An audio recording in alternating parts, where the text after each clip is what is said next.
Hello, Katy. Good morning. Sorry about that mad dash to get my coffee, which I completely forgot and left upstairs. No worries. How are you? I'm good, thank you. That is a lot of books you got. I'm an addict. I hear you. Um, I I have something like I don't know. I stopped counting a long time ago, but everyone says I've been saying the same number, and I still buy 50 a month. So therefore, I must have more. So it's about 7,000. 7,000. Yeah, but you know Umberto Wow. Eco, he had like 30,000 or something, Wow. and he said there's no way I could ever read them, even if I lived 100 lives. Yeah. There's this Japanese principle called sundoko, which isn't the numbers thing, sudoku. Yeah. But sundoko is surrounding yourself by piles of things that you may get to, well, piles literally. But at the same time, I like it because I'm a former fundamentalist Christian, and there's this phrase about knowledge puffs up, Uh, and this reminds me that I haven't read them all. Therefore, I cannot know everything. Therefore, I am still ignorant. Therefore, I will continue to change my mind in life yeah. because I haven't yet read stuff that could persuade me. So Yeah. it's a remind. I do read a lot. I have Yeah. about 12 on the go at a time, but it continually reminds me that I could yet still change my mind, and I do. So Yeah. Yeah, I hear you. Do you go through like I think I go through like these phases where I buy loads of books and then I'll read them for ages. I'll go a few months and then I'll stop for like a few weeks and I go, oh shit, I gotta read again. Do you ever go through stuff like that? I go through. I get very busy these days, so Yeah. it reminds me that the nice thing about being ill is I get to read and things like that. I mean, I grew up reading. There was Robert Louis Stevenson wrote a children. Well, it was a Child's Garden of Verses was the actual book, and there's this wonderful sort of poem in it of a child who's ill and who then basically gets to stay in bed, and then his duvet becomes his world, and then he's playing with his toy soldiers on it, and he says, "And I'm arranging my armies on the duvet and all the rest of it." But yeah, when you surround yourself with the things that you like, and I do love books, but I didn't sleep as a child. I had insomnia, so I read a book a night from about the age Oh of yeah. 5, and it only slowed down in my mid 30s when I got depression. And now it is Oh, a lot harder to read. I really have to make an effort to get in, and now I'm much more a dipper than a, right. than a kind of a start to finish devourer. And I think I've gone from devourer to dipper in terms of books now, simply because of one, the writing gets smaller and my eyes get worse or something. I don't know. I used to berate those large print books, and now I'm beginning to think I wish you make make books in bigger print for me, please. Yeah. It's weird as you get older, like your attention seems because when you're a kid, you Yeah. can literally just you could sit and read a book like that like for a day and it would be nothing to you. And as you get old, like maybe it's the function of the way we live our lives with technology and we've so much distractions now that we didn't have when we were younger. Yeah, and everything has got to grab your attention instantly. I mean, like, whether it's a song or your first sentence when you're being interviewed or whatever else, or Yeah. the first line of doing any public speaking. If you do not grab within 3 seconds, they're not interested. Yeah. Spotify and everything will tell you the number of people who stop and skip within seconds, and that's why you don't get long intros on songs anymore, which was the stuff I loved in the 70s and 80s, Me those too. long intros, and they just don't exist. And in the same way, if the first page of a book, not even the first chapter, does not grip you, okay, moving on, another book. And it's the same with our social media posts. It's everything. I think we're living in an impatient, kind of intolerant, instantaneous age. I think it defines so much of what we are about, whether it's political, whether it's identity, whatever, anything like that. We're looking for quick solutions and quick answers, and it's probably going to get worse with chat AI. We can't even be bothered to learn for ourselves now. We just ask someone else to learn for us and tell us the answer, and yet we then don't necessarily go and check it. Yeah. That's a scary thing. I remember like many times I'd meet record labels because I make my own music and I Mm. had one song that had a big like orchestral kind of intro and they were like, "Oh, you need to lose that." And I'm like, "But that sets up the whole thing." And they're like, "Oh no, you need to lose that." You know what I mean? It's like you're saying, it's like everything has to be instant. It's like McDonald's world of music now. It's like Yeah, everything's kind of just I don't know. And it's been gradually getting that. I think it's slowly getting worse and just. like kids don't really listen to albums nowadays. They listen to a song or a playlist, and I love an album because it's like a book. You know what I mean? Especially when it's a And the journey. story albums, the Yeah, Pink Floyds, the whatever yeah, of the yeah, yeah, past, yeah. there was a story to the whole album. I think I haven't heard it, but allegedly the latest Janelle Monáe kind of goes down that route of everything is connected and everything is telling the same story or a story. But I do miss that. Yeah, absolutely. Yeah, I'm with you on that. What are you actually reading at the moment? Is there anything Oh interesting God, you're reading? what am I reading? Okay, so currently I am reading. I'm reading the Coddling of the American Mind by Jonathan Haidt, That's a good which book. I read that. yeah, I'm kind of again. I've got it on Kindle and I've got it on physical, and I've it's one of those books where I've read the first three or four chapters and go, I love this because I've read The Righteous Mind, and I've just I've just got this as well, Bo Sio's Good Arguments, Oh, which I've just got hold of because I heard him do an online talk and I thought that's great. I'm reading Finn Mackay's Gender Wars which I find ironic because Finn and I were both in the Gender Wars Channel 4 film, and at the same time, all of the other trans people and on the gender ideology side, bar me, kind of complained about the film. And one of the things they complained about was the title. And then yet Finn wrote a book called Gender Wars. It's the actual title. Wrote it during lockdown. And actually it's very, very it's I wish Finn probably had been given more time and been able to say more on the film because actually the book is really deep and really good. right. Comes from a butch masculine biological woman, didn't decide to transition, became comfortable with trans butch, but became a trans ally. And I find that it's a very interesting perspective, Right.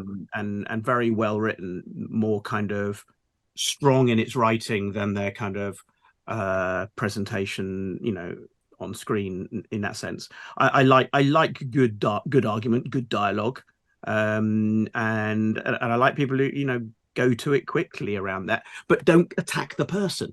Yeah. I'm always Yeah. into attack the idea, don't attack the person. I don't like ad hominems. I haven't got time for it. I haven't got the soul for it. I've developed a bit of a rough hide because of the length of time on social media and doing GB News and doing YouTube, not my own YouTubes, but Yeah. things I've done being put on YouTube, and then getting 2,000 comments, of which 95% are horrible. And you think you have to develop a bit of a tough hide for it, but at the same time, every human is sensitive, Yeah. whether you like it or not. And the ones with the toughest hides are the ones hiding the most sensitivity sometimes, and they're the ones who are the car crashes waiting to happen, because then you realize they couldn't take it, and you shouldn't have to take it. The Hmm. assumption that you can take it. I mean, obviously I'm trans, and when I was at school I went to an all-boys school and did 3 years in the army cadets, and the first Wow. time we did an army exercise thing, and they said, is everyone okay? And I said, I know, I think I've hurt my ankle. And then you were just told, shut up, don't cry, be a man, Yeah. you know. And human beings, when we're children, everyone can get hurt by words and stones. It's a lie that one or the other doesn't hurt us. They do hurt us. Yeah. And and and if we're just told to get over it, how about don't do it in the first place? Don't be a bully. I mean, we shouldn't be. I think a lot of social media these days is legalized bullying, Yeah, there's so instead of an much. actual discussion.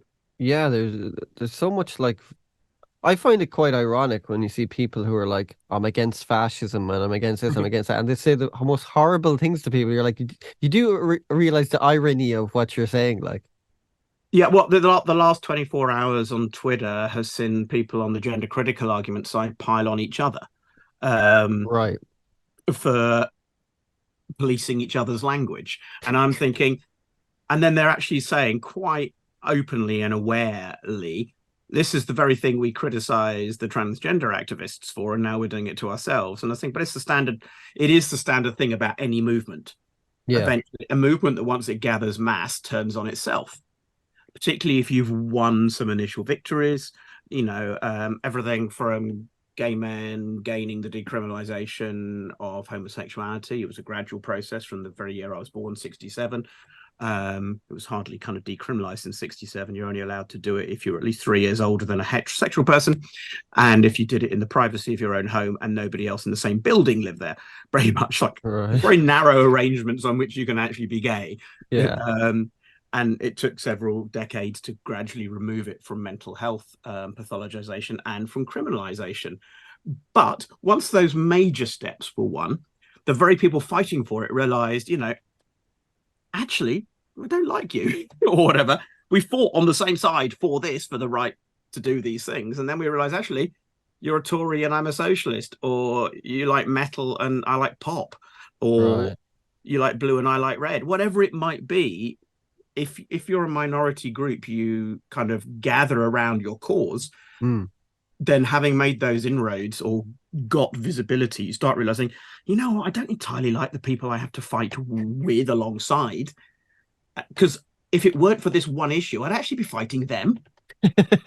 Yeah. And it's I love it at Pride. The Labour Party for years kind of had this T-shirt thing called "Never Kissed a Tory."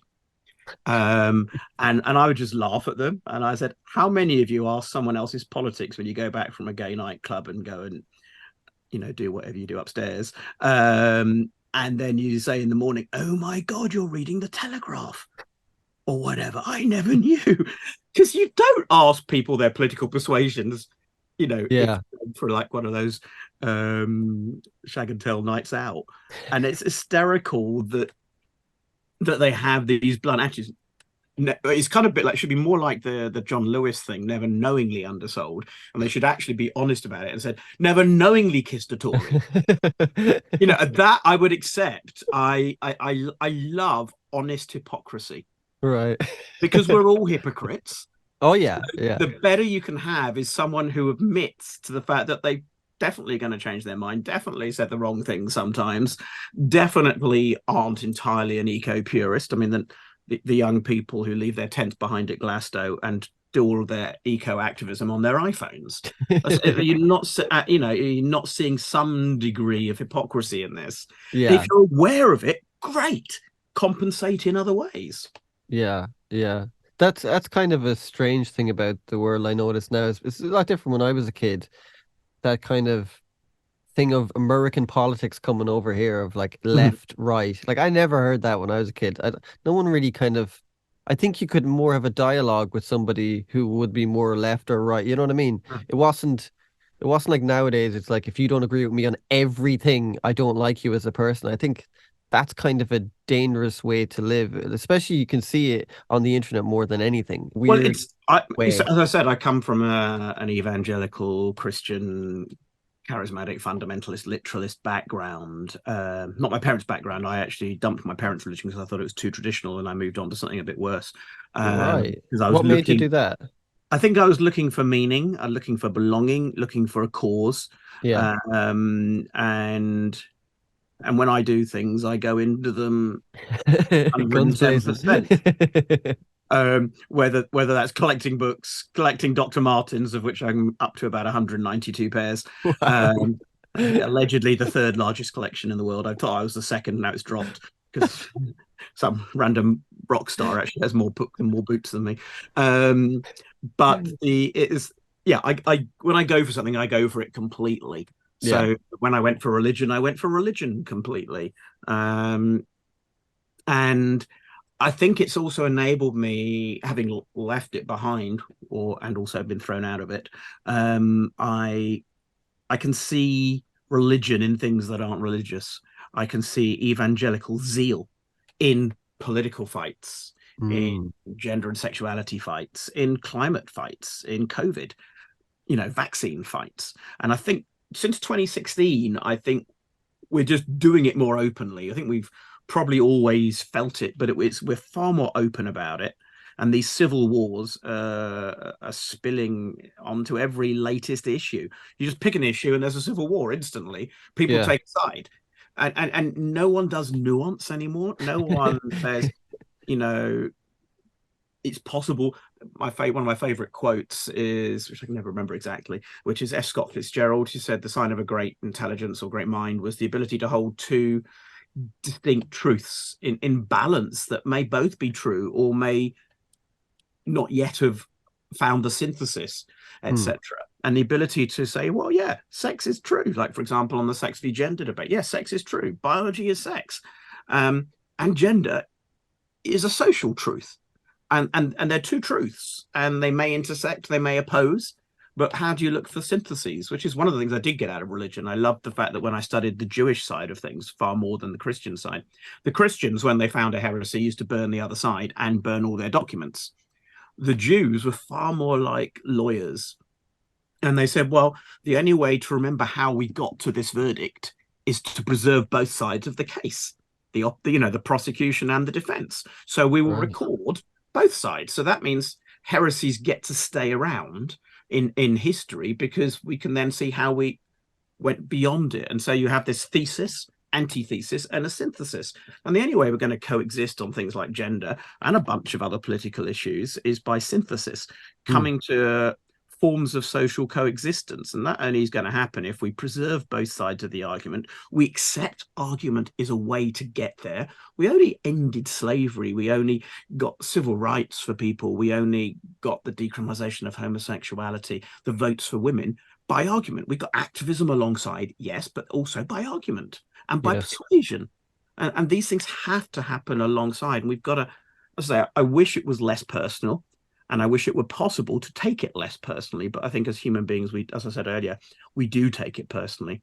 But there's a great argument in a book called The Four Agreements by Don Miguel Ruiz, which is far more kind of spiritual than I would typically read now. But I think the second agreement he has in it, or something like that, is don't take stuff personally, because it's about it most, unless you've been an absolute, four-letter word of some kind, pick a body part of any gender. I'm trying to get better at not swearing on things. You can swear all you like. I'm Irish. We swear like sailors. It's grand.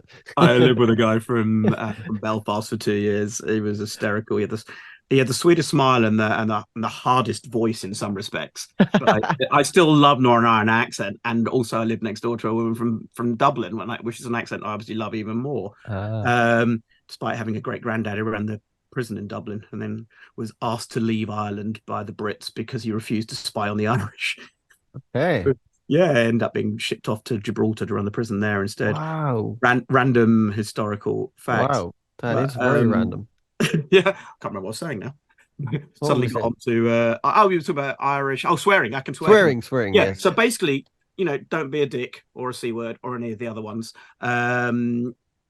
But if you've been one of those things, then occasionally you might get some personal attack.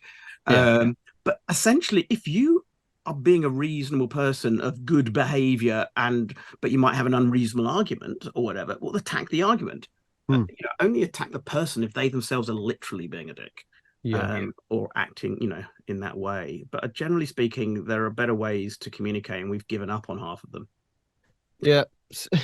Speaking of religion, I mean, as Europe obviously becomes, more diverse and more religions of uh, different religions obviously come into Europe that kind of have an aversion to the LGBT community. How do you think that's going to affect the movement? Um, I think it already has. I think we've now got. I think they some. I think the moderates of anything Mm, eventually recognize that coexistence has to happen, and you get the moderate. We have a London mayor who is pro LGBT. I think there are people who recognize multicultural coexistence. right. um there are clearly, I remember being contacted by my local police force saying we've got a gay Muslim, but there's nowhere for him to go, and he doesn't know who to come out to, and he's not sure he'll be accepted because he's a Muslim by the gay community, or by the religious because he's gay. Uh, But I now know people of all sexualities and genders in most religions. So I always think because certainly sexuality, people can argue the gender point, but certainly on sexuality, it is broadly innate, unless you're a Julie Bindel political lesbian. Um, you know, I think generally speaking, they're there. They've always been there. It's just that the current incarnations or the current extremes and orthodoxies of those religions won't let you be out. mm, Um, I've got some good friends in London who are lesbians from one of the Indian religions, and yet as soon as they came out, they literally their own family tried to murder them. And I think Wow. our version of, you know, tolerantly trudging forwards in trying to manage this in Britain is nothing compared to people in countries whose lives would be at stake, or in parts of Africa where you might get, as a lesbian, corrective a rape, which are two words that never should be used together. Um, we talk about conversion therapy. Their versions of conversion therapy are a little bit more out there than ours. I went Yeah. into conversion therapy by choice, because my faith was still challenging my gender and sexuality existence. And I was thinking, oh, I did think these things were wrong. And therefore I tried to not be them. But in the end, I thought, I'm spending my entire life trying not to be me. This is like exhausting.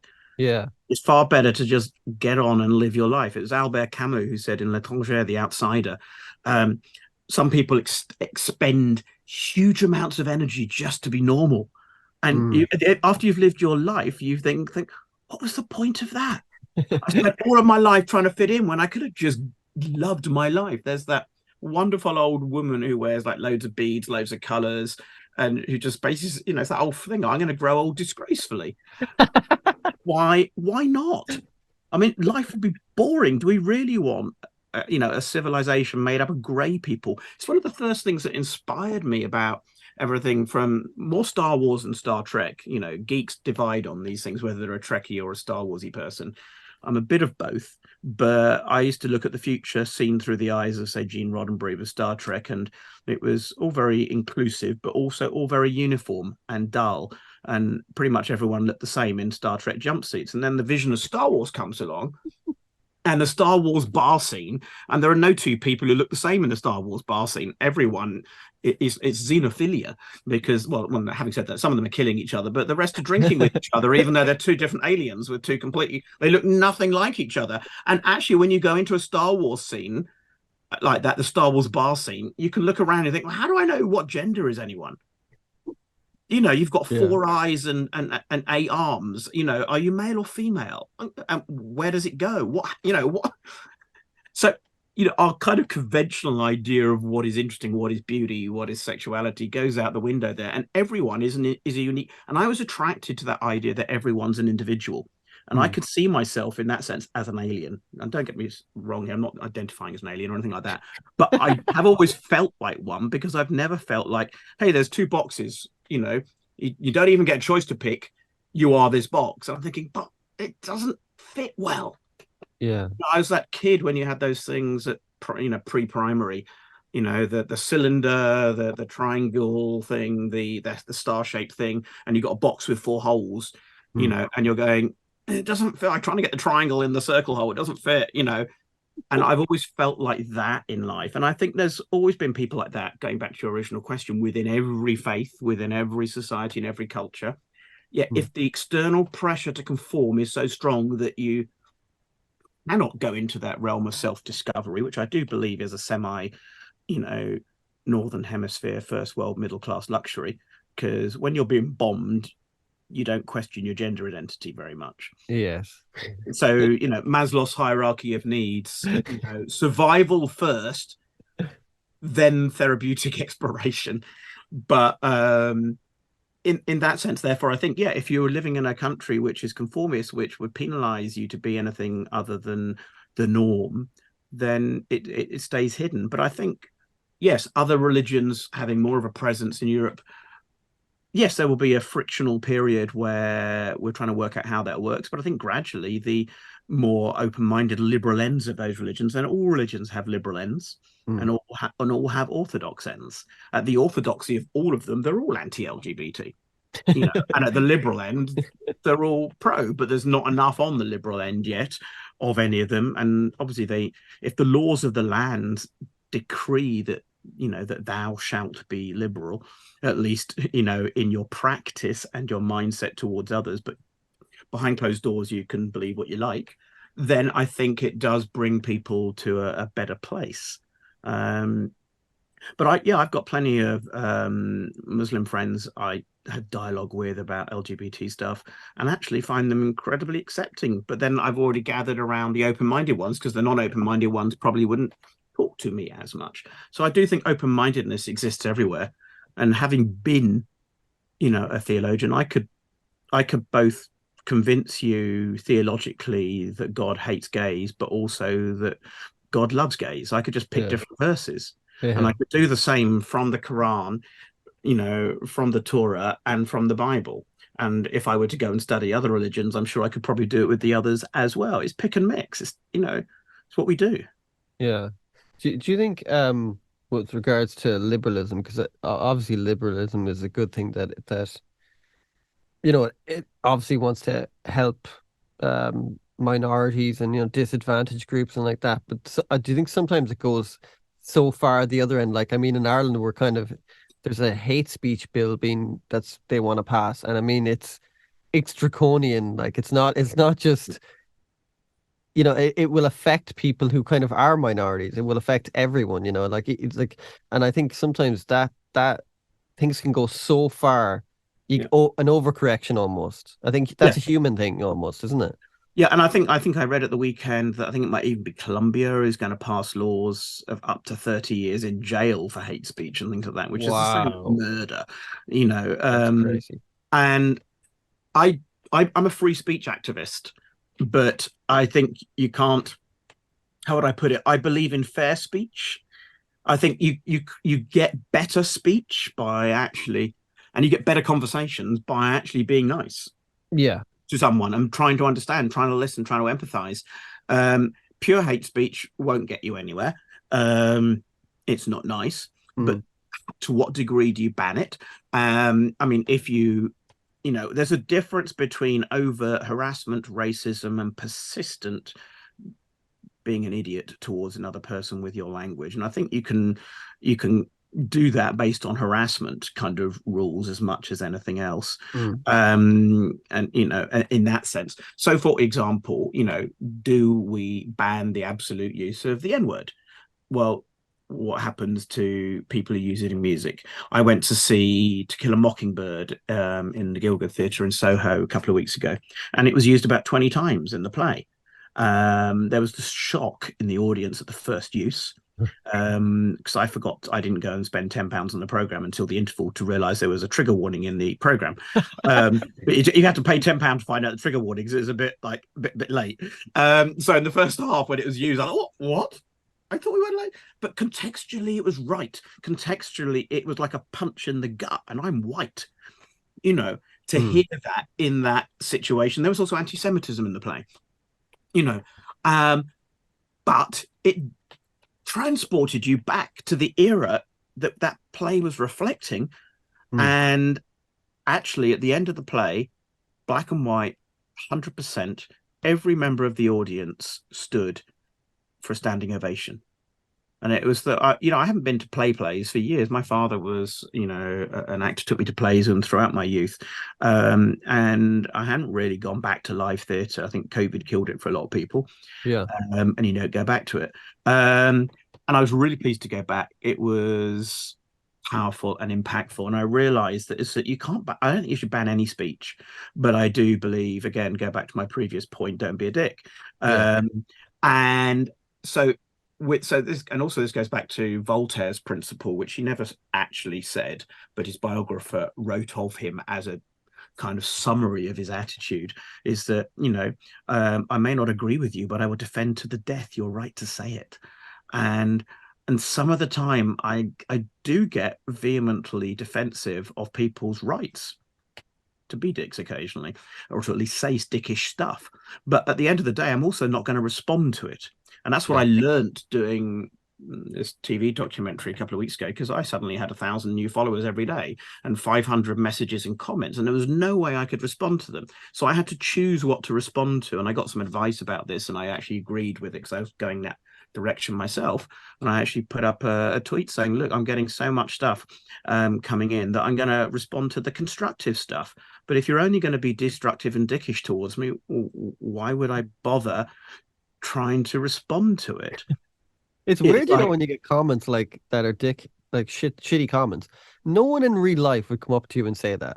like to your face. yes. Exactly, because this is why social media gives you that distance and that massive vacuum to yell stuff across the fence to people, because you think there's this infinite fence between you. But then you meet that person in real life, you think, God, I said something really nasty to them last week on Twitter, and now they're in real life.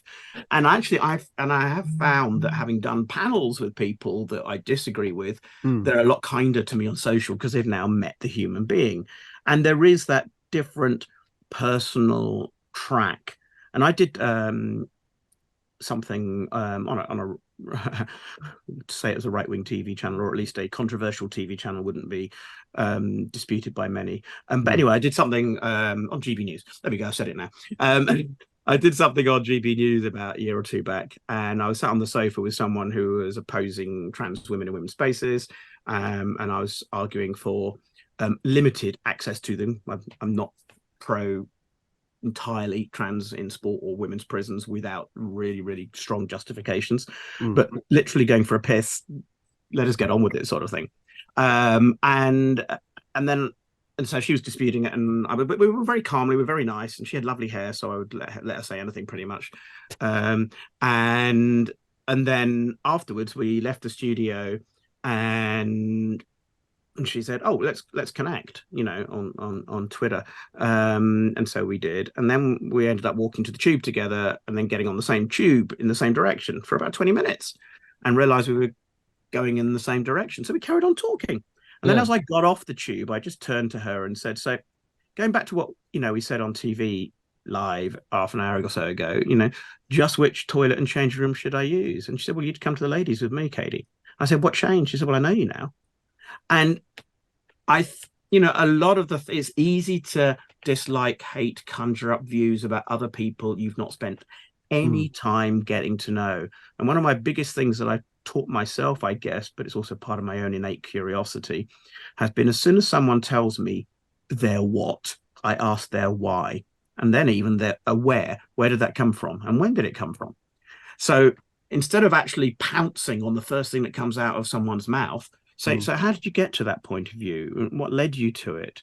What makes you think it's right? How do you know it's true? Um, Byron Katie did something called The Work, and it's like, how do you know something's true? Mm. And yet we all spout.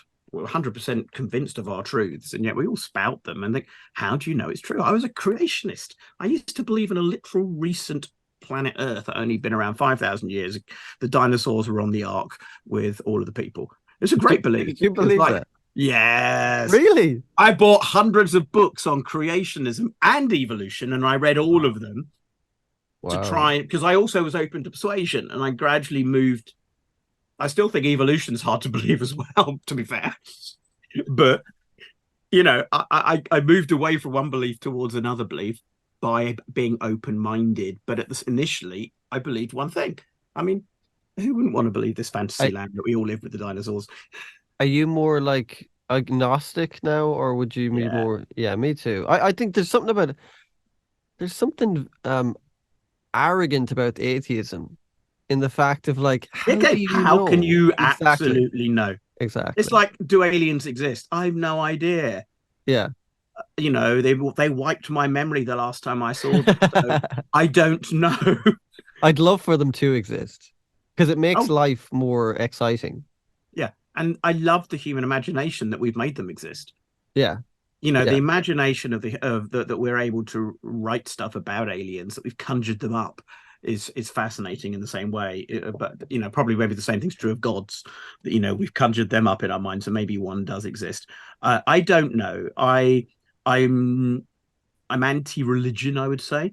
Mm. I believe everyone has a right to cultural and spiritual practices, but I'm anti-organized religion. In the same way I'm anti kind of absolutely organized capitalism. But Mm. I'm also not so far left that I don't recognize you need a market economy for things to function. Exactly. So yeah, organized religion I'm a bit anti, and I'm anti anyone telling me what to think, which is religion. Um, um, but I go for a walk in the woods now, and I don't know. I don't call it communing with nature. I'm not so woo woo that I have a kind of a spirituality that is so embedded in that. Mhm. But I can appreciate and marvel at nature around me. I can be grounded and rooted and calmed, and get into a state of that the world is incredible, and then you can walk somewhere else in the world and think exactly the opposite. What have we done to ourselves? I do think that I whether God or gods or religions exist in any shape or form, at the end of the day, the idea that it's God's fault that we're so fucked up, I don't think is fair, given that we're the ones running the show. And he gives you choice, so you kind of have to. Exactly. Yeah, that those paradoxes of choice are wonderful. So, whoever the inspirations were behind the people who first put down spiritual and religious thoughts, and then it became religious books and religions. Mm. They were. I mean, give ourselves credit. Going back 5,000 years, we've been deep thinkers as a species. You know, and it's incredible some of the stuff that's written in the past. If I were to be anything spiritual now, I would take a mix of, you know, I don't know, Rumi and Hafiz Sufi mysticism from the Muslims. I would take some of the wonderful midrashic and rabbinic stuff from the Jews, and I would take half the writings of Jesus. I mean, I don't have to hold that Jesus is the son of God or anything else anymore, but I think he was a damn decent bloke, and if I met him, I would want to hang out with him and his gang of, thieves and prostitutes. That would be my party. Jesus would be the one paying the bar bill at the end of the day, because he can turn water into wine. So yeah, let's go party with Jesus. He's a Because rock star. I think the funny thing is, I think Jesus is a 1960s invention, and then aliens really did take it back 2,000 years and go and implant it in the mindset of people. No, I'm joking, but it's like you cannot help but read parts of the gospel and think Jesus is a 1960s hippie revolutionary. Yeah, yeah. He's just got the long hair and the beard, like, he's Yeah. half, Well, it's obviously the other way around in some respect. The 1960s revolutionaries took true, some true, leanings true. from a reinvented Jesus, a reclaimed Jesus. And I think so many people have continued to reclaim people like that of the past and shoehorn them into their current needs, the current political needs, the current social needs. Mm. And we do that. And we end up with this rosy-eyed view of someone from the past, whether that is Muhammad or Jesus or anyone or Gandhi, MLK. We take our past, leaders and revolutionaries, and we put them to our current purposes, and eventually we turn a blind eye to their mistakes, Yeah. or the other way around, we only see their mistakes and forget actually some of the good they did. Everyone is complex, everyone is mixed, everyone has done some stuff, but now it's all about, I think there's this purist movement which goes back to this religious zealotry again, that whether it is, as I say, climate, vaccine, left, right, gender, sex, whatever it might be, your position on Russia, Ukraine, or anything, it's it's got this religious zealotry. You must agree with me. There is only one view on this, and the purity police within our movement will tell you off if you think outside the box or Yeah. dare to acknowledge us or cede a point by the other side and say, well, actually, you know what? How much better would our politics be if every now and then, when someone from a political party that wasn't your own said something, you actually thought, you know what, that's actually a good idea. I mean, Rishi Sunak was the most Jeremy Corbyn chancellor we've ever had, because during COVID, he spent hundreds of millions of pounds, like the worst vision of a socialist chancellor might have been to the Tories. In other words, Yeah. Yeah. he went and spent money that we didn't have, because you had to spend your way through COVID. You spend your way through that. But that he literally, it was not a Tory point of view to hold. Yeah. And sometimes people, that's why a lot of parties don't tell all their policies before an election, because they're scared the other side might steal the policy. If that's the case, it means the policy itself isn't left or right. It might just be sensible. Yeah. And if somebody actually has a sensible policy, I wish more people would break ranking. Actually, what, I'm going to vote for their policy because it is decent. I don't care that it was the other side that thought of it, or even if it was ours first. But actually, what is best for this country is to vote on that policy. Now, some people do have those values in Parliament, but a lot of people have this three-line whip system of tribalism. You cannot agree with them, even if they're right. Mm. You're not allowed to. And Mm. that really grates them, which is why it goes back to me being passionate about free speech. And I don't like compelled speech, in that sense, or compelled thought. I think that's a lot of thing within, we'll say that where people kind of we said there's a pushback with the whole thing is compelled speech. I think when you compel someone to, you're always going to have a knee-jerk reaction. If a teacher in school says to do that, you're like, nah, not really. You know, as humans, we don't like being told what to think or say. Or do keep off the grass is the worst thing you can say to a child. You put a keep off the grass sign, all a child or a dog goes is dog says can't read, see squirrel, bye. Yeah. And the child's pretty much saying I'm going after the dog. You know, I was, I'm bipolar, so I'm also kind of a little bit. I love the. I didn't even know it was a psychiatric diagnosis until a few years ago, and I love it. ODD. I have a lot of things ending in D. Mad, bad, gad, sad, various diagnoses. Yeah. I only collect the ones that rhyme. But there's one called ODD, odd. I thought, well, every teenager is odd, and it's oppositional defiance disorder. Isn't that what is most teenage life is meant to be? Yeah. Be defiant, be in opposition, challenge everything. But I was coming out of a pub once, and the wall on the alleyway outside of the pub had a sign on it that says anti-climb paint. And I thought, what the fuck is anti-climb paint? And of course, the idiot in me says, oh, I'll just try climbing the wall and find out. And then this black stuff comes off and my hands all over me and all of my clothes. Oh, I get it now. It's a paint that stays wet, basically, and Yeah. as a deterrent, and also is slippy, But I had to find out, Yeah. and why is it dangerous to put my fingers in the plug socket? Let's find out. We experiment as a species like that, and some of us win the Darwin Awards for experimenting too far and killing ourselves by doing stupid stuff. If you go into the sea, it's always a risk, and you have to balance those risks with the joy of swimming and the possibility of. That happened last week. The guy who got eaten by a shark in the Red Sea, and I used to swim in the Red Sea all the time. Probably won't ever again now. Oh God, I Yeah, and can't the even fact that imagine that. and the fact that people were filming it live and just saying, No, "Oh no, oh no, oh who no!" doesn't who When you doesn't put your help phone you? down and get someone to help. But Yeah. It's like that guy in France, the guy that was stabbing people, and this guy's just filming. Like, dude, rush over and help. Like, that's a But this weird is again, modern I thing. love that time. The guy who didn't he go and get a narwhal tusk with that London thing about 4 or 5 years back, and he was wasn't he a prisoner on about to come up for parole or something, and anyway he was a current or soon to be ex-offender, but he literally grabbed a narwhal tusk off the wall or something to fend off a terrorist on one of the London bridges a Wow. few years back, something like that. I mix up my facts and my stories sometimes, but it's anyway. The principle is true. The unexpected person did jump in and Mm. try and stop something. It wasn't your saintly do-gooder. It was an ex-offender, Oh. but he jumped into the path of something happening and tried to stop it. Oh. Um, and I and also the person who was killed in the Red Sea by a shark was a Russian. So some people were celebrating because of what Russia's done to Ukraine. He wasn't a Russian soldier. He was a scuba diver or whatever it was, not scuba, just a swimmer in Russia. I mean, in the Red Sea. That's So odd, the isn't fact it? that we can suddenly jump to all of this group, the entirety of Russia are these evil people. I've bumped into two Russian friends who live in my city in the last week, and they're both lovely.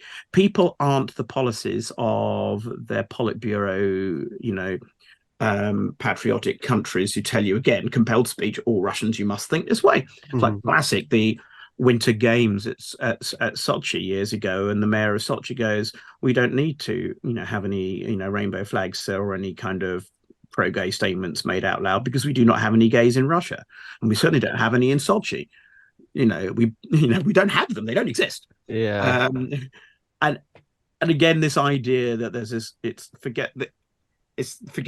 another version of compelled speech, which is this group think, it's top down think, and it's a diktat from above. You have to think this, and Mm. then these things then force us into creating the stereotypes of an entire nation or an entire group, all TERFs, gender criticals, whatever language you want to use, all trans rights activists. No two trans people think the same, but again, because some people put out some policy statements and said this is the flag we're all going to die under, you must now all say trans women are women or whatever, as if we all have to believe the same, and we don't, and I don't.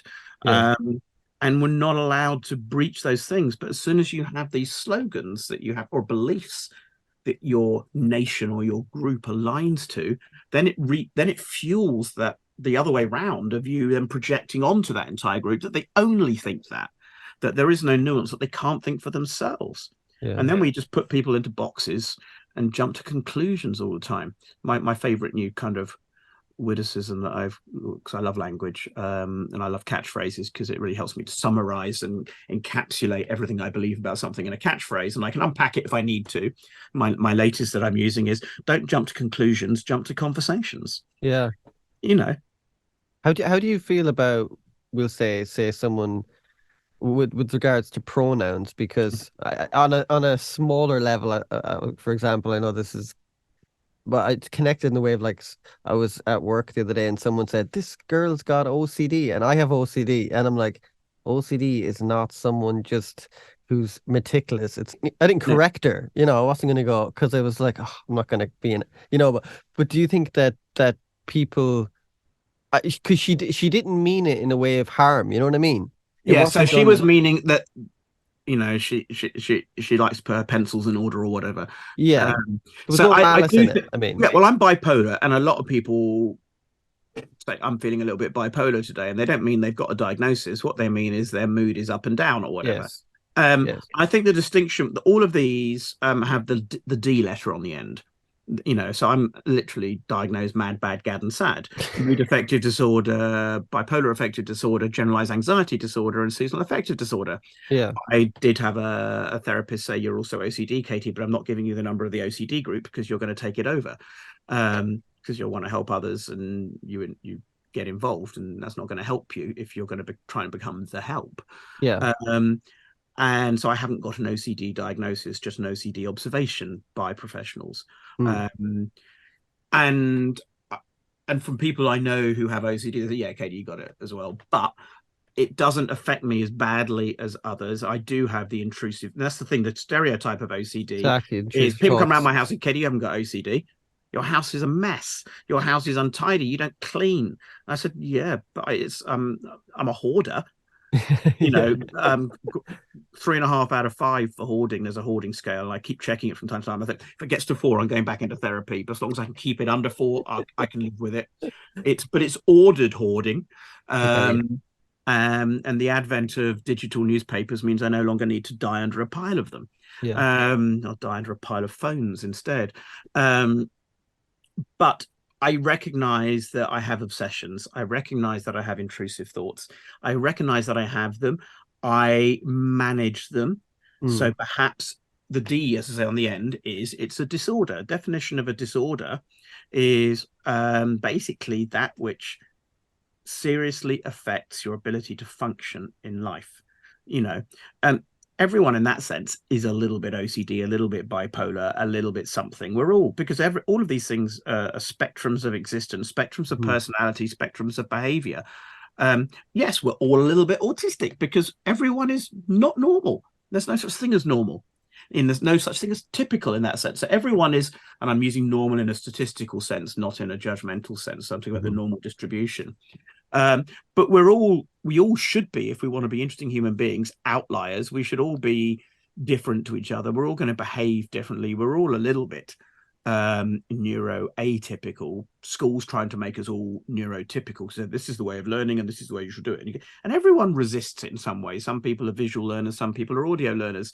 Some people struggle with learning. Some people are great at exams. Some people are rubbish at exams, and yet may have the same intelligence, the same understanding, the same knowledge. mhm, I think that D letter is the important bit. That's the point at which medical professionals have said this is seriously affecting your ability to function, your ability to have a comfortable, stable, happy life. You're struggling in relationships because of this. You're struggling in day-to-day bills and survival and social living because of it. You're struggling to hold down a job because of it. You can't sleep because of it. Then you've mhm, got a disorder.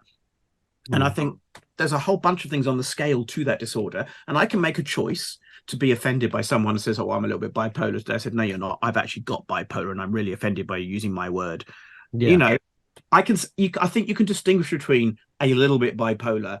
They got a bit of OCD going on, between you actually have the diagnosis, the badge, and the dysfunctionality that comes from it, and you're trying to find ways to function through it. And for that, the benefit of the diagnosis helps. Occasionally, the meds help. The understanding, the learning to manage your difference, and that's more valuable to me. Learn to manage your difference rather than criticizing someone else's use of language around it in that sense. So you want to ask about pronouns though. You I went was from trying. pronouns to OCD, and then I got lost as My well. point was I was trying to make that I think some people who might not use the correct Yeah. pronouns aren't doing out of it offense. You know what I mean? And I think for people to go, "How dare you?" You know what I mean? It's like it'd be like me getting angry at that woman for going, "How Oh, I dare see. you Yeah. not know?" You know what I mean? I said it ourselves, but like her she didn't say it with any malice. You know, she didn't. You know And what I mean? that's it. We've lost the ability. I think we're trying to police words, but we've lost the ability to not police, but to at least read Mm, intent. And this mm, goes back to, hate speech. What is the intent behind it? If you're actually, again, you're intending to be a dick, well, then again, stop it. But yeah. and I think you have to give people the benefit of the doubt most of the time to in order to again like have a decent social life with other people. So I used to have a pinned tweet, but I literally just changed it. But for the last couple of years, I had a pinned tweet which was about my attitude towards pronouns, and my attitude towards pronouns is, well, I don't really care hugely because you're not going to use them to my face. So you only use pronouns about someone behind their back, or if you're in a small group of speech, what she just said. But I Yeah. have found the most allegedly most gender critical, anti trans ideology people use the correct pronouns about me in my hearing.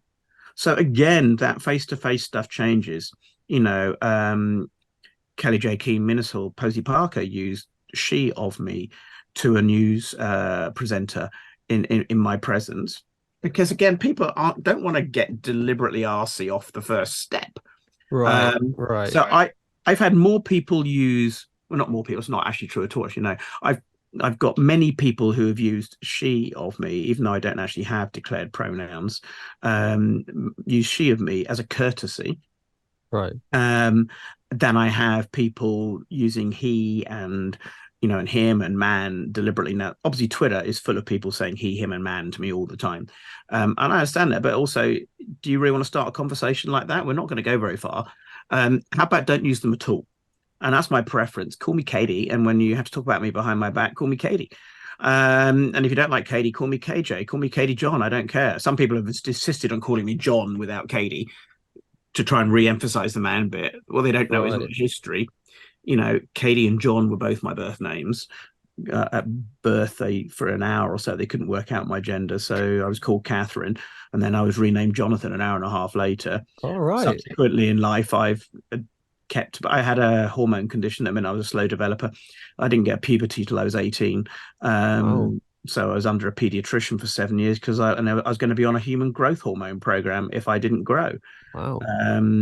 So I was inevitably always going to feel like out of kilter with my peer group because I was this petite boy Hmm. and every other guy had puberty. So, it didn't fit in that sense. So pronouns for me, they're not a box I fit into. I actually do like the idea of non-binary they, but I also know it's hard to adopt.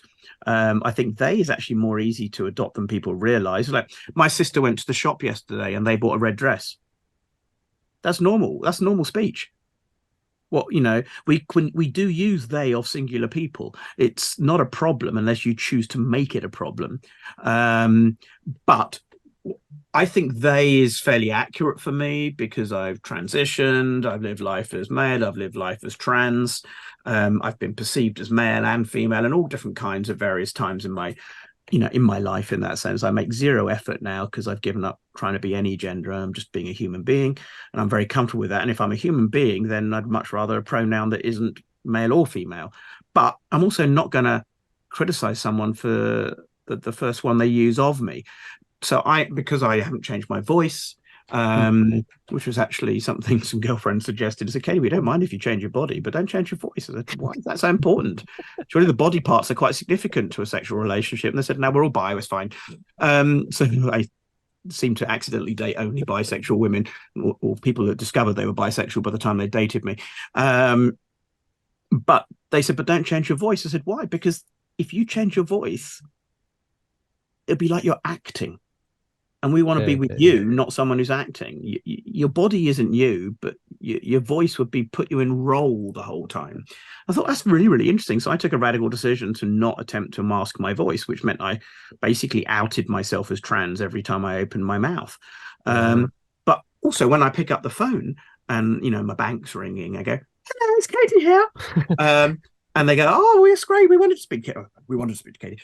But the point is, what I actually do is say, "Hi, it's Katie here," and they go, "Oh, can you get Katie for us?" I said, "No, I just said it's Katie here." "No, but could you get your wife, please?" And I thought, "What makes you assume I have a wife called Katie? What's wrong with me being Katie?"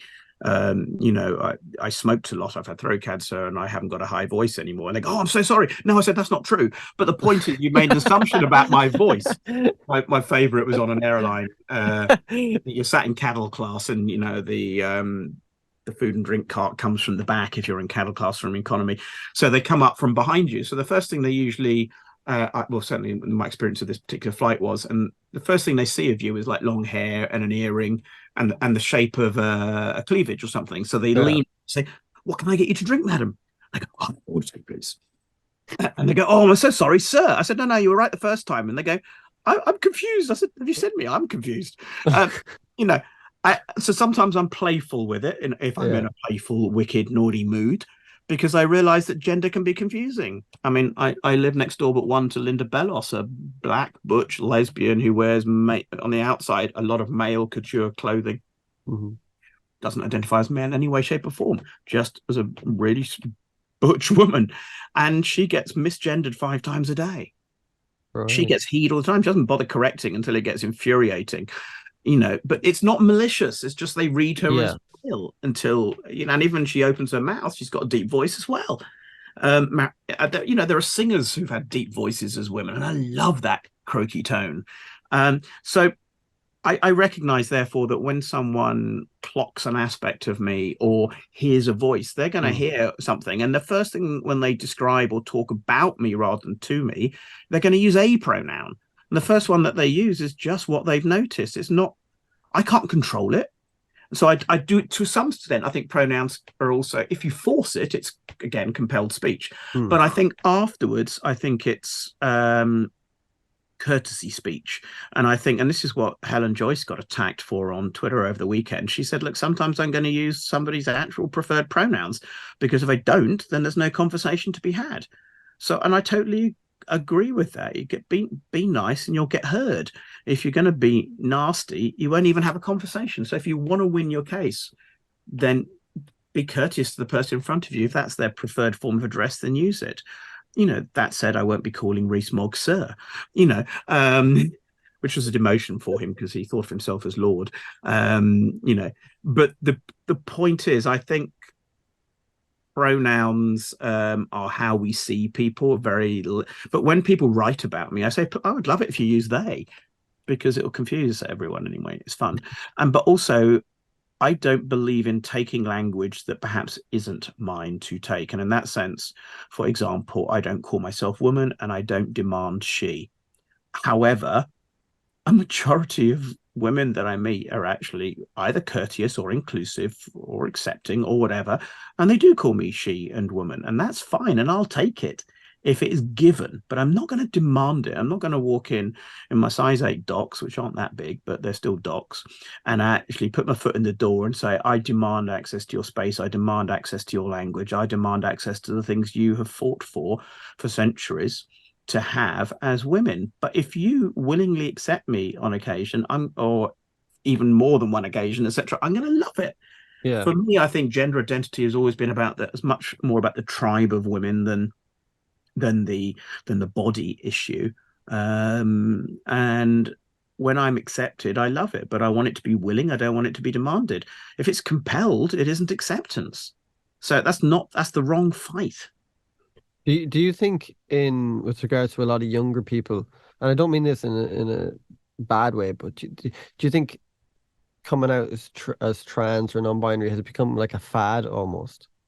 I did a panel actually with Helen Joyce last year about that, called "Is Transgender a Social Contagion?" Yeah. Um, is it a contagion I think it's social. Is it a contagion? I don't know. I don't think you can catch it. It's not like COVID.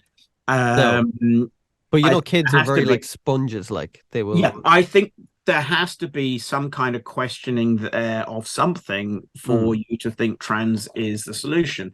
But I also think trans is not the solution for everyone. I think trans is can be a sticking plaster that sits over a different kind of emotional psychological wound, that is your struggle in life. I think the fact that there is a high, I hate the word comorbidity because it sounds like death, but there's a high coexistence of other things such as autistic spectrum, such as body dysphorias and eating disorders, hmm um, that anxiety, mental health, the number of things that now sit in the same basket, and then gender identity is one of them, and including sexuality questioning. Yeah.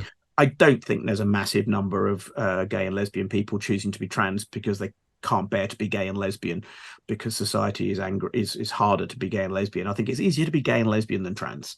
So I think it's a falsehood that being trans is easier than being gay or lesbian, except in extreme religious environments. So, hmm for example, Iran does a huge number of transgender operations because you're not allowed to be gay, and gay couples, Really? yeah, is second or Wow. third largest in the world, and and That's interesting. gay couples pull a short straw because they're not allowed to be a gay couple, so one of them has to transition. So that is extreme. Wow. So I don't think that's going on in somewhere like the UK. We've Yeah. got a fairly open climate, certainly in cities, and things like that. It might be different in the rural countryside, a little bit awkward to be the only gay in the village type thing. But I'm the only tranny in the valley. Um, but so I had a wonderful gay friend we used to, who, he said he was the only guy in the village and I was the only tranny in the valley. But I think young people, the proportion of LGB within a class these days is going to be of a significant number for them to be accepted. Yes, coming out and coming to terms with that and finding out whom you're attracted to. I Mm, don't think people get distracted from whom they're attracted to by suddenly thinking I'm a boy or a girl as opposed to a girl or a boy. right. That would just confuse it further. I do think how we live in this world, what gender is, I think, but I think trans is like a Pandora's box thing. You're never going to get it back in the box. The genie's out of the bottle now. You can't put the stopper back in. Maybe you can put it in part way and say, okay, let's do less puberty blockers, zero transitions before 18, which is pretty much what we had previously anyway. Mm, I am really, really cautious about youth transitions. I do think you need to have much more of an adult mind to show that mind is going to finally arrive somewhere and stay at that position. I think the number of detransitions and regrets has grown. yeah. And so I am very cautious around youth. Youth should be given the freedom to grow and experiment and play, call them what they like, let them be called what they want to be called. I think not social transition, but social acceptance of any fantasy they want to have, as long as it's healthy. It's exploration. And I think a lot of people will go through those processes. A girl going through, am I a tomboy? Am I a butch lesbian? Am I a trans man? Which is going to be the one that enables me to have the happiest coexistence in the future? But that's the future. Now, Yeah. you need to have a degree of freedom to allow kids to be kids, teens to be teens, and then adults to make adult decisions later. Yes, once you make that adult decision, you're going to wish you made it earlier, but you're also, I am the sum total of everything I've ever been. And that includes the Christian, the straight person in a marriage, the whatever. And I Yeah. am happy being me now because I have integrated all of my journey, as it were. And I think even if you don't get to transition until you're in your 20s rather than your teens, you can integrate that into whom you are as a person. So the degree to which it's a kind of a social contagion that I think does exist is the fact that we have the social aspect is drawn by the fact that we do have a different way of passing around information now, which we didn't have in the past. When I was questioning gender and sexuality as an older teenager, there was no internet, there was no social media. There was barely a book on it, and if I did buy the book, how would I buy it and hide it from my family? You know, Right. there wasn't that possibility to discover stuff. So I think there's now an information highway about those things. So it means that when people even have those questions now, they can see this is what it could look like if I am this thing, and there's far more people likely, therefore, to experiment. But we know that outside of those people who actually, fully go into gender clinics, 80% of them will just discover, they're a tomboy or they're a gay or lesbian.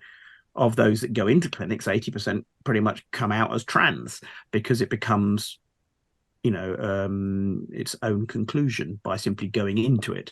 Because I think I'm a little cautious of affirmation therapy because you're saying what someone is. Yes, that's absolutely true. Of course, you're that thing. Let's Yeah. just make it happen. I believe in kind of exploration therapy. Oh, so you think that you're this? Well, then fine. Again? This goes back to my question. That's your what. So when, why, and where? Where did it all come from? When did it come from? Why do you think that? You're not. But the thing is, the people on the receiving end see that as an existential personal attack and threat, and the movements gathered around these things think of it in that way. I think you could compare gender identity to climate change. Like, the planet is going to end tomorrow. We must go and save the planet. I'm going to die tomorrow unless I can be who I think I am. And that there is this imminence and this urgency and this existential threat that is applied to gender identity and other ways of being as a teenager now Yeah. that has affected them, that means there is this, they have to talk about it, it's loud and it's now, and you must accept me, and I need it tomorrow. In fact, I need it yesterday. And I think we've got to hold that lightly and give them space to be rebels. I think. What, Sorry, carry on. oh, sorry. How did you? I know this could be a personal question, so I don't I mean. know. I'm fine with personal questions. I Okay. think Okay. zero offense at anything. Okay. Good. Good. Good. Uh, I should have told you that at the beginning. You'd have gone yeah. deep earlier. I'm very much. I can't. I mean, it takes a lot to offend me, so I hear you there. But how did you feel like before you transitioned? Like, what was the feeling like? Because I think it's hard for people who don't actually feel that. Like, did you did you like have a longing to transition, or did you like the actual? I'm probably phrasing this wrong, but like the feeling before you transitioned, what was it like? Did you feel like depressed, or did you? I know you suffer with depression, but Yeah. how was So I it mean, I didn't. overall? We'll say. If I kind of go backwards, I'm 56. I had surgery at 49. I was trying to avoid it for as long as possible. It became actually. I never had a single day of regret since having it. So I've had 7 years of zero regrets. But I did take a long time deciding to have it. Hmm. My own psychiatrist called me the most reluctant transsexual he'd ever met, and he dealt with between 50 and 100 a year. I started taking hormones at about 43, 44, something like that. So about 13 odd years ago. The hormones felt, I'm doing this in reverse for a reason, but the hormones felt like putting the right fuel in the car. Right. So I felt like I was like, I remember the days when we first started having unleaded petrol, and they said, don't put unleaded petrol in your leaded car, or vice versa. And then we had diesel, and I thought, oh, first time I got a diesel car, and it's got a giant sign on it, don't put petrol in here, put diesel in here, you twat. You know, because it's now written on the back of the petrol caps to remind you, big letters, put the right fucking fuel. When I started taking hormones, it's like the right fuel was in the car. And Right. literally, uh, there was something that shifted a lot of depression very quickly hormonally from that. In my 30s, I did actually get depression. I think some of it was being trapped into an evangelical marriage that I felt religiously I could never leave because I didn't believe in divorce. Um, and I got more and more depressed and became more and more grey as a person. So I think, but what happened during the depression is it resurfaced the gender, perhaps sexuality questioning that I'd had as a teenager, but I'd locked away because I'd gone into the path of evangelicalism, Hmm. which said you can't be those things anyway, so stop thinking about it. And but then if I go all the way back to, say, the age of, I don't know, 5 or 6, going to school for the first time, when you go to school as a 5-year-old, they didn't really divide boys and girls. You were just pupils, you were kids, you played with other kids. And when I was a 5-year-old and a 4-year-old or whatever, I played with kids. We climbed trees, we played football, we made rose Mm. petal perfume. No one cared if you were the wrong gender doing it because you were kids. And then eventually school starts saying, you know what? There are two types of kids. There's boys and there's girls. The girls are going to go and play netball now. The boys are going to play football. The girls are going to do needlework. The boys are going to do metalwork. You know, and suddenly what was previously this kid thing became a gendered thing. And that was the point of the introduction of, I would say, gender. And that was the first point at which I thought, you know what? I don't feel like I'm one of the boys. I know Right. I am one, but I Mm. don't feel like I'm one. And it wasn't just a feeling in that sense, because I don't think you should build things based on feelings. But it was this social belonging to the girls. The girls were very accepting and inclusive of me as well, particularly if I let them copy my spelling tests, because I was good at spelling. And so I generally used to sit with the girls and they would copy my spelling and we would get on fine and we would talk. The thing I liked about the girls is they had a higher EQ. In other words, they were able to talk about feelings and well-being and at the same time still climb a tree. You know, the boys only climbed a tree. You know, you never talked about how you were feeling, and if you did, it was a sign of weakness. So I think that emotional fluency I was attracted to in girls, and also the way they bonded. Now, Mm. don't get me wrong, mean girls can be mean too, um, but there was something, and I think I grew up with a stronger mother bond than a father bond. My mum was the talker and the listener, and she and I, you know, always used to come, I'd come home from school and we talked for an hour every day. Mm. So I got you. I think there was a lot, therefore, of nurture around it. Yes, there may be some aspect of nature, the very fact that I had very low testosterone because of this hormone condition I had. Um, I think, therefore, I had a physical, biological aspect that meant I didn't feel like a typical boy. But I'm not stupid. I can say I am male Mm. in that sense. But at the same time, living as a male and with the males would have been incredibly incongruent and I'd have just got beaten up continually.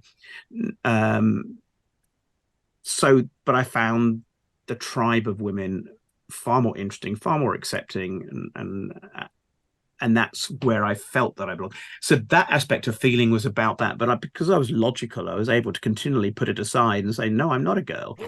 Yeah. So I was able to deny my own transgenderism from the early years throughout. But but with regard to transition, I basically spent even when I was outed at 39 and spent the next 3 years, I went straight back into kind of therapies, seeing psychologists, seeing psychiatrists. I Yeah. on to prayer in my 20s to be delivered of my transgender demon. Um, it came back, as the Bible verse says, if you don't clean house properly, they'll come back sevenfold. Well, it did. But I went to therapists and said, can you stop me being trans? And these weren't gender therapists, it's just regular therapists. And said, well, I can't stop you being anything if it's you, but I can actually accompany you on your self-exploration journey. I can be there as a support, but I'm not there as a guide. Mm. I'm there as a foil, someone for you to talk to. Instead of having an imaginary friend to talk to, I can be your actual therapy friend. And and I found that really valuable. So I processed out loud to two therapists. I went to workshops.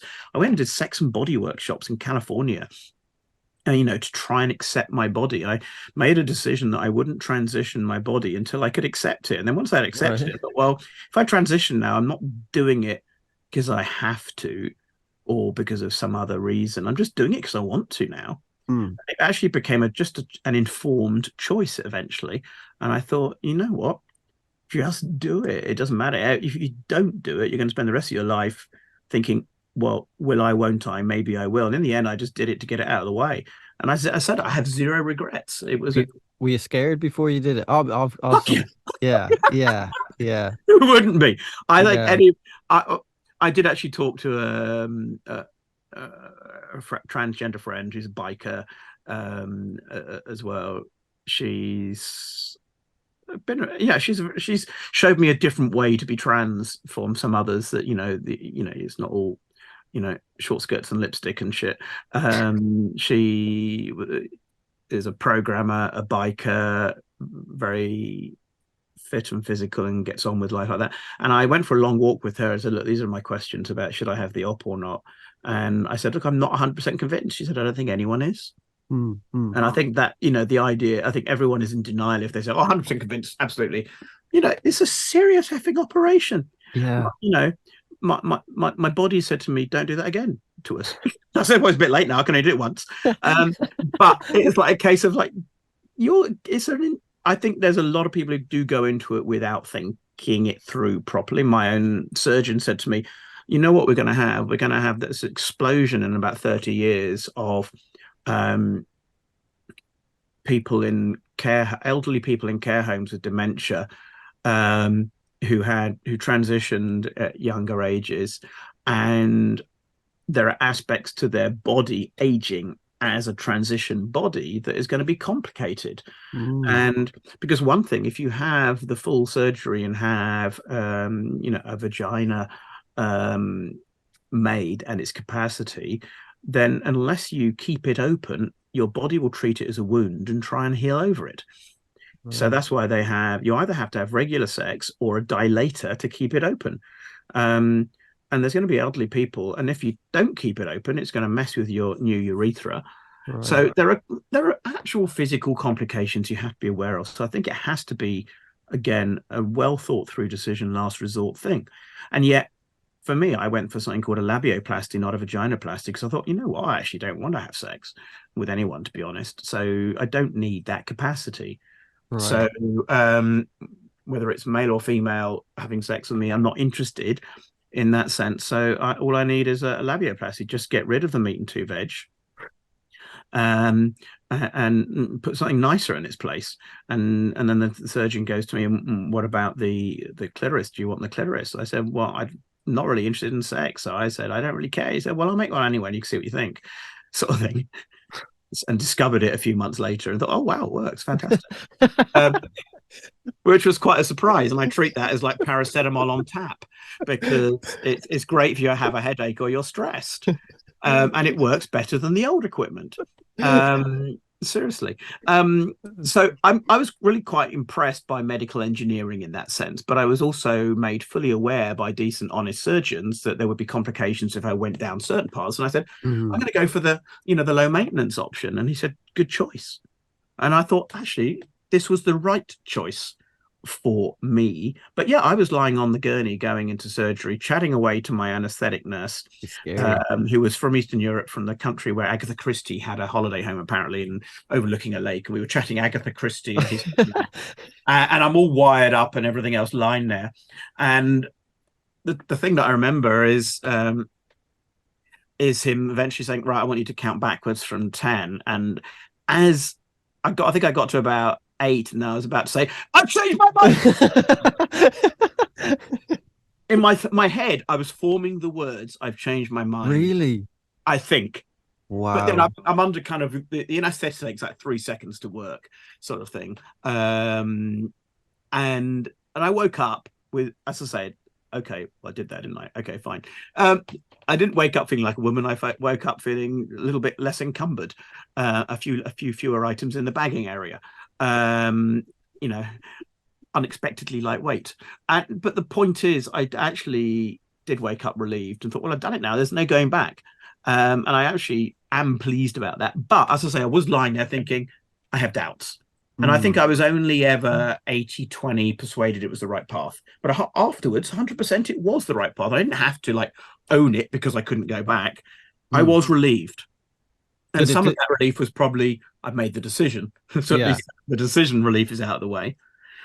But it was an odd experience, and if I could have it again, I would do it again, and I Really? would do it earlier. I had a great time in hospital. The staff were incredible, from about 15 different nationalities. I got to speak about 6 languages while I was in there, and I remember being told by one of the nurses, "You've got the good time slot." I said, "What do you mean by that?" Well, the surgeon does 3 ops on a Saturday. You Wow. don't want the first one because he's not really awake. He hasn't had enough crap. Okay, and you don't want the third one because he rushes it to get onto the golf course. You want the Oh middle my one. God. And I got the middle one. And as I was lying on this gurney, as I say, thinking, do I, don't I, what's going on now? I've been here for like 24 hours in the hospital. My girlfriend's staying in an Airbnb around the corner Yeah. and she's incredibly supportive and lovely about it all. Um, And what I hear is like someone in like a restaurant kitchen and all the pots and pans falling on the floor type sound. And I thought, I think he just bumped into the scalpel tray and everything's gone scattering across this edge. And then, so I hear these clattering noises, which makes me really unnerved. Maybe that was Yeah. what made me think maybe I'm having doubts.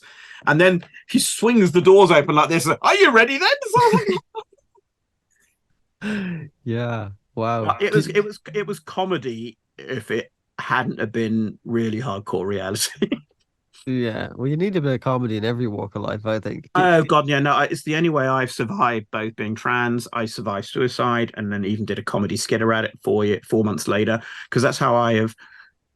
I have to laugh at the crap that life brings you sometimes because it's the only way to survive. Yeah. Um, and I think I quite like my surgeon because he was quite comical in his own way, and it really did help. I think you've got Yeah. to laugh at life, or otherwise you cry. Exactly. Exactly. Speaking of, I know we're in the area of Pride Month.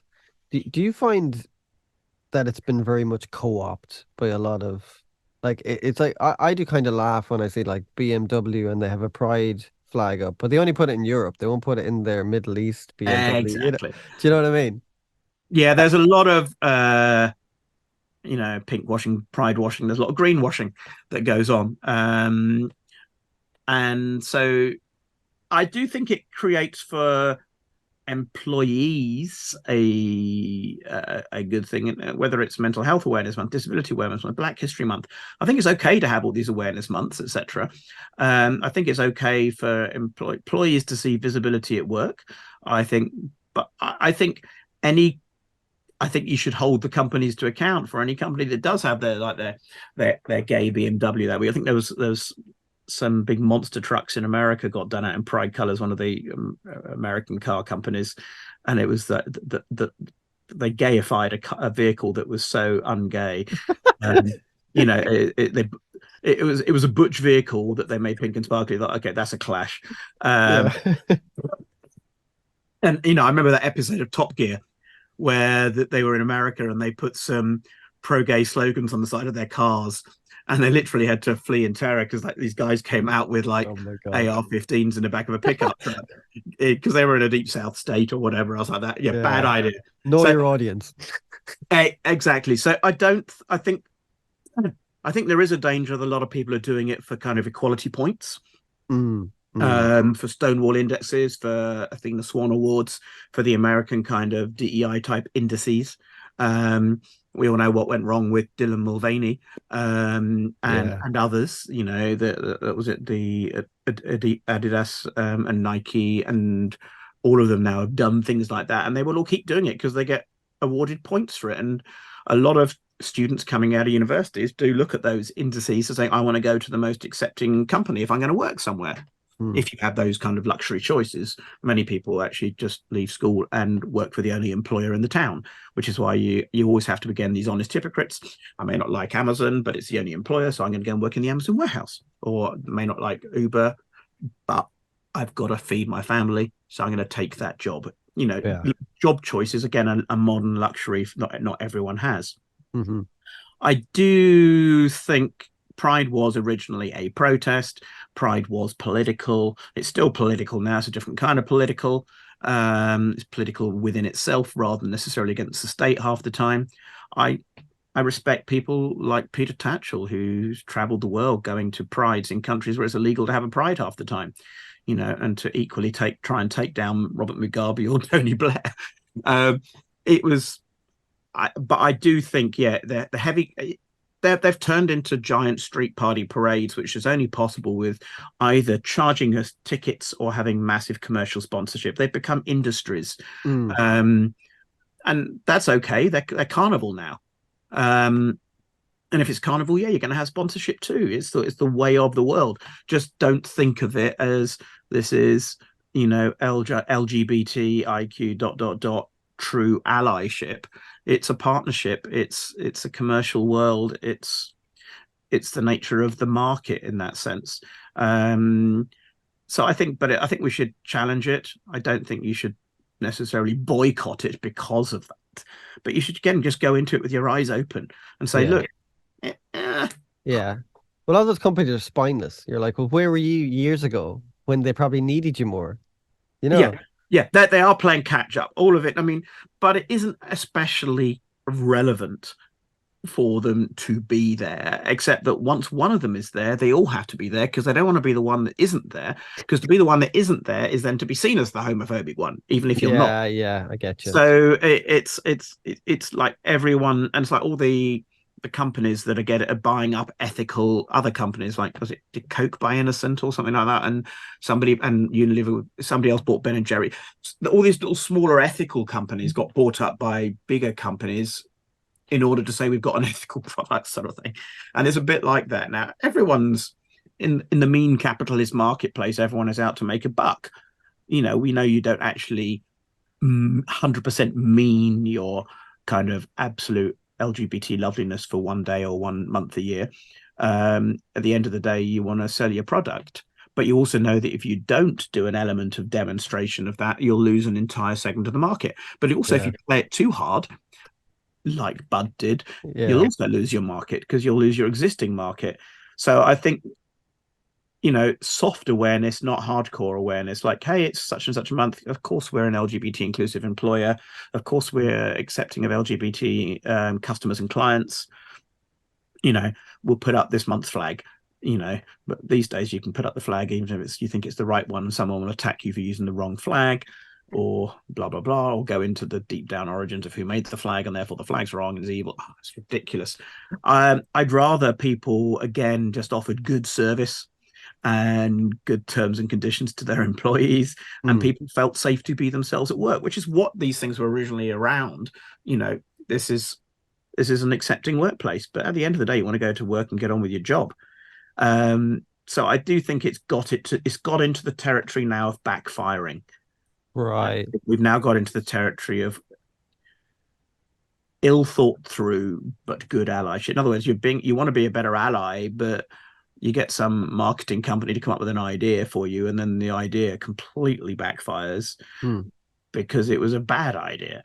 Yeah, let's put the non-binary model in a women's swimsuit and put it on the women's page on our website and piss off all the women. So instead, you may have like gained 0.1% of the population because the trans people now love you, but you just lost tens of percents of women. I think, why is there a bloke in a women's swimsuit sort of type attitude? Yeah. So Yeah. I think there's a lot of stuff that is ill thought through, and you're better off just making, you know, doing a decent job and making a better product. I'm more concerned if my car works and doesn't have to be sent back to the service place than it has a rainbow flag on it. So Yeah. Do more men or women transition? um used to be more men than women, now it's more women than men. Some people have argued that's just playing catch up. Right. Some have argued that it is a crisis of femaleness, which I think is semi-true. I think women have never had it more equal historically than hitherto. Mm. Don't get me wrong, there are still huge sexism pressures, but it has become easier. But they've got a new oppression, which is that oppression of, it used to be the oppression in the 80s and 90s of the glossy magazine covers. Now it's the glossy Instagram covers, in the Mm. sense the pressure to conform and be beautiful and successful. And it's I think there are huge pressures on young women more than boys in that sense. So I think no wonder more of them are going to have gender dysphoric, body dysmorphic, and I think some of the gender dysphoria is rooted in body dysmorphia, Right. and body hatred because of the way you're meant to look in the world. So I think those pressures coming from industries that have women in them as well, so they're perpetuating it. So you can't just say it's the men anymore. I think the industry perpetuates image perfection, and that's going to create.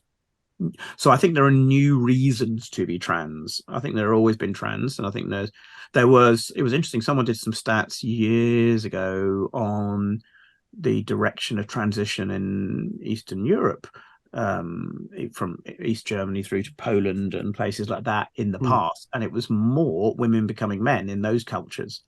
And I think the Wow. prevailing culture and its attitude to gender may dictate some of the various then dysphorias that result in people's need to transition. Obviously, we knew that there were people who were dosed for the Olympics in the former Soviet Union countries, some of whom were so dosed with testosterone to be in the shop at the end of their sports careers, they actually decided to transition and become men because they were Yeah. fully dosed with testosterone, which does show you that hormones can apply pressure to that. And the very fact that I didn't have much testosterone left me feeling less masculine. One of the ironies, I think some surveys have shown that actually gay and bisexual people actually have more testosterone than the average straight person does.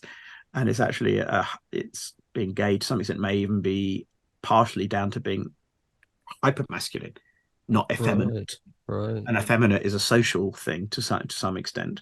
Um, I'm so the numbers of younger women now are that they're making up the majority of people transitioning. But I would also say there's around a third of people with their teenage gender identities are non-binary, and I think I don't think we should diss non-binary. Non-binary isn't a factual thing; it's a descriptive thing. Of course, I think everyone's non-binary because we're all a little bit male and a little bit female, a little bit masculine, a little bit feminine. But I don't think we should diss non-binary so much. I think we should say, thank God for non-binary. It's a wonderful holding area. It's a wonderful waiting room while you make up your mind. Are you going to live with your birth sex, or is there no way that you can live with it and eventually you need to transition? But non-binary is a great place to explore. And I think non-binary is also a way that a lot of young people are doing feminism. They're saying, I'm rejecting gender, which to some extent feminism is about that. And the young people are rejecting gender by coming up with new genders. And Right. again, don't diss it. It's preventing transition until it becomes an absolute necessity, and it's a way of expression. I don't think they're not. You'd have to be stupid to say that biology doesn't exist. Biology exists, science exists, gender. The science of sex exists. Mm. Don't deny it. But if somebody wants to express themselves, it's the 2020s version, of being Bowie and Jagger and everyone else in 70s and early and 80s. I was an 80s new. I shifted from late 70s kind of rock and soft metal when everyone was wearing kind of big floody blouses and had long hair and had some makeup on. And then I shifted into 80s, early 80s new romanticism again, which was again another expression. And I see the musical fads and expressions, and I think some of that has become part of the gender expressions now. Mm. And the new romantics and the goths are now the non-binaries and the demi boys, or whatever the words might Yeah. be. And I think hold it lightly, but if people want the permanent change, that's got to be thought through really hard. Yeah. Before I let you go, and thanks so much for doing this, I really enjoyed it. I'll end on a nice note. What music do you generally albums? What albums do you like? Oh, And but that's a tough this question is because I see guitar in the background, so I'm curious now. oh yeah, it's a beauty. I've got three guitars. I love them. Lovely. Um, I play piano averagely, and I used to play the violin badly. So I have wide ranging musical tastes. As I say, I grew up on rock, shifted into new romantic stuff. Um, I still love old albums like by Rainbow and things like No, that. Rainbow Quality. Excellent stuff. Yeah, Rush and Oh, dude, Rush, come on. Moving Pictures, brilliant. yeah, and actually, oh God, Subdivisions is one of my longest favorite Subdivisions, tracks. it's class, man. Is it 7 or 8 minutes long? One. Yeah, yeah, yeah. I mean, I could listen to Subdivisions as if it was an album, just that one track. And the thing is, I don't have any conflict about the fact that I fucking love Gaga. There's a whole range of people that I like, and I've become far more picky. I hated opera as a kid until I realized that opera was not that different to rock. Um, and realized there were lots of beating things and massive crescendo, and loved Queen. I went to Queen's last ever concerts. I went to Like the actual Queen, not the Queen. no, no, no. Because that's a fucking Queen. 86 Nebworth, Mercury's last concert. Wow. Oh my Um, God, what was that like? it was incredible, incredible. And so I loved Queen Mm. again. I think there was an aspect, and even Meatloaf and that kind of stuff. There was an element to what I would call in Queen and Meatloaf, this kind of rock opera Oh, stuff. totally. And I love that rock opera. And what I love now is occasionally, and I'm not my last partner was into heavy metal and things like that. Um, and I don't particularly like heavy metal, but I love heavy metal ballads. I love it when the heavier rock people do soft songs because Right. they bring a depth to it that I absolutely love. And who is that? Is it who did just what do they call it? Who did the Oh, sound? Disturbed Sound Sound of Silence. Silence That's a done great version. correctly is Yeah. incredible. Yeah. Um, so and then there are people whose just their voices do it for me, whatever they sing. The gravelly voiced guys. And I love a bit of dark country. I've got into American dark country, so country music that's dark. Again, Yeah. it's got the heavy stuff. It's like Hurt, Johnny Cash, Hurt. Oh, I was about to say that. What that is just incredible. Like, I could listen to that every day. That kind of stuff. There are songs that stand out and often stand out because they might be slightly different to their normal mm. output. Um, and there's always been people like that for me. But I grew up and loved things, everything from like I don't know, Depeche Mode to Gypsy Kings to David Sylvian and Japan in the 80s. Bloody loved them. Do you like Talk Talk? Yeah. God, Spirit of Eden is like one of the best albums Yeah, ever. talk. My Absolutely love God, talk. me too. The 80s was. I mean, I think I missed out on a lot of music in the 90s and early noughties because I got married and I'd gone sucked into the Christian era. So, Right. but the last bit of really decent music I listened to was 80s, and then I Right. re-entered music again since coming out. So the last 17 years I've got into music again, and it's a mixture of everything. I love a lot of world music. Bela Kuti and stuff like that. Yeah. Sorry. Bela Kuti. Yes, but not massively my playlist, but aware. And I think I'm very much eclectic now. And the way you discover music now is you're watching a movie, and suddenly there's an American brilliant back track on it, and you go and and you suddenly, I mean, I Shazam stuff all the time, so I'm always discovering new music by Shazam. I love LEJ, the three French musicians who did those Sounds of the Summer kind of tracks. I think 2015 onwards was it? Okay, must check that out. Yeah, they're three French girls who are awesome, incredibly musical, can play about three instruments each. But they started doing these like medleys of all the summer songs in their own style, Ah, down in the south of France, and they just grew and grew. And LEJ, they're called, class. and I really love their vibe. And now they make their own music as well. Um, but yeah, there's a lot, and there again, it's countertypical stuff. Anthony and the Johnsons, who's Is he trans? yes, Okay, they yeah. changed their name, um, and is it Anona? I think their name is something like that now. Oh yeah, yeah, yeah, yeah, yeah. Yeah, Okay. but there's just some profound songs, and Rufus Wainwright. I Uh, literally was about to say Rufus right out there. Unbelievable live. Like that guy, he doesn't hit a bum note. I've seen him about three times, and it's just like unbelievable. Like, well, an ex-girlfriend of mine got me into one of his songs he wrote. Is it called The Art Teacher? oh, there I was in uniform. Yeah, and Amazing it's like song. it's this, and you could read it multiple ways. What's going on? Yes, Yeah, yes.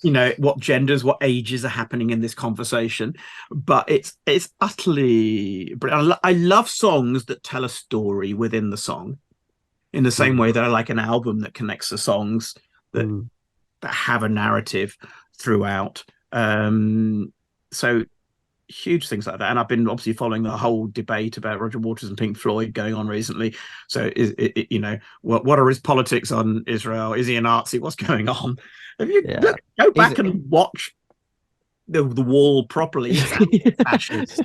yeah, you can clearly see when you watch the Wall movie with Geldof, you're like, yeah, I think, come on, we know what he's doing. Is he's not like some Nazi, but it's like as we said earlier, like there's no nuance in anything. It's like you either are this now or you're, it's Yeah, like and what's there's no ability to satire or do yes, complexity or I mean it's kind of music because but the um John Cleese is going to do Life of Brian kind of stage show or musical. I'm not sure which one it's going to be. Allegedly, he wasn't going to do the final scene on the cross either because it would offend too many people or because Eric Idle would want royalties or something.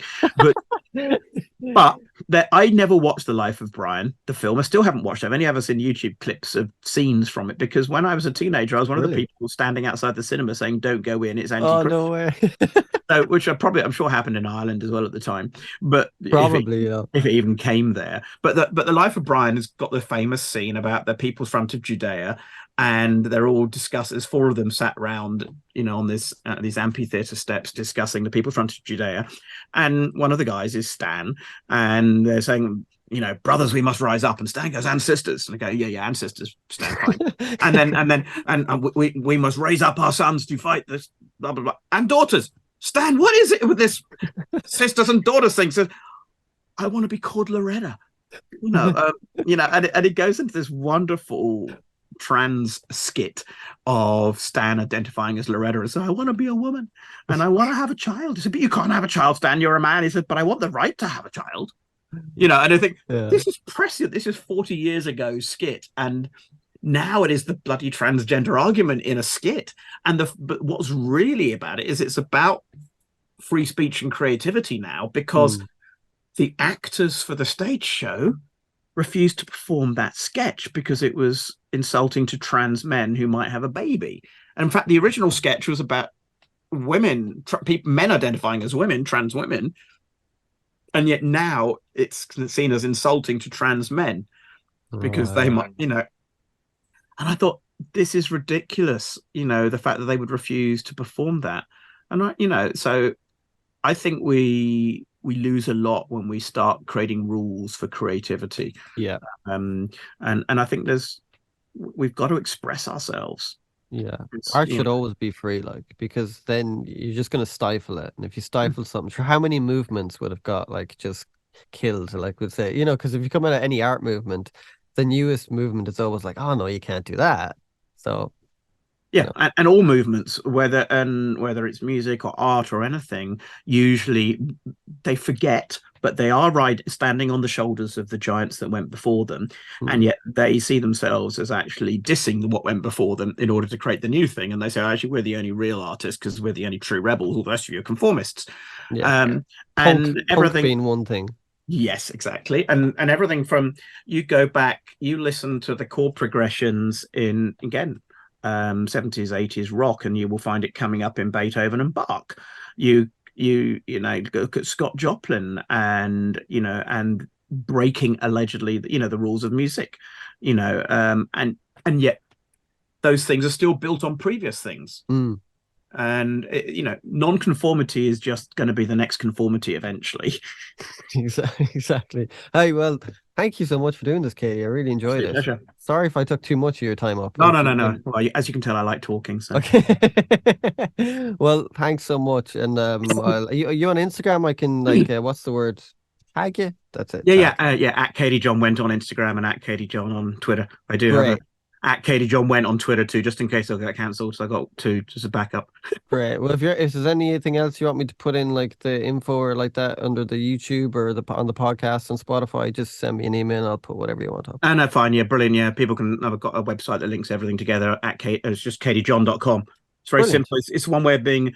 Who was that guy who did the whole Google whack thing? If you Google yourself and there's only one answer, or Google whatever the answer is, there's only one Katy John Went, but Katy Went or John Went, there's loads of them. There's only one who's got the male and the female name, so it's easy to find me. Great. Well, hey, thanks so much for doing this. Thank you, Paul. Really enjoyed talking to you. And really great questions. Thank you. Oh, thank you very much. We're talking about books earlier. I can't think of the name. Summer Moon. I'm reading this book about the Comanches. It's incredible. It's some of the stuff they did. I'm like, oh my God. When you're reading a book, I was like, Jesus Christ. Some Summer Moon. I can never forget the name of it. I'll email you about it. But yeah, please do. Be fascinating. It's so fascinating. It's those books when you're I actually can't. I have to keep reading this to know. And it's big, so you're like, boy, wow, it's fascinating. It's fascinating. But yeah. No, and it's interesting because we never know what language to call the Comanches or anyone else like that. And if you try and lump them into American Indians, First Peoples, Native Americans, and I remember reading an article once that interviewed about five or six, and it said, "What is your preferred language to describe yourself?" And every one of them came up with a different answer. And Yeah. I prefer American Indian, I prefer First People, I prefer this, I prefer that, I prefer Native American, and the last one. He said, "Don't lump me in with that lot. I'm an Apache." Yeah, because And they're I all like thought, well, there's was it 150 to 250 Native so American many of them tribes. indigenous tribes, and yet Yeah. we lump them all together, or used to in the 70s, as Red Indians. Um, air quotes around that for those who listen to any audio if this gets used. But but the point being, people are people. Let them have their Yeah. identities. Don't assume they're all together. Yeah. It's Yeah.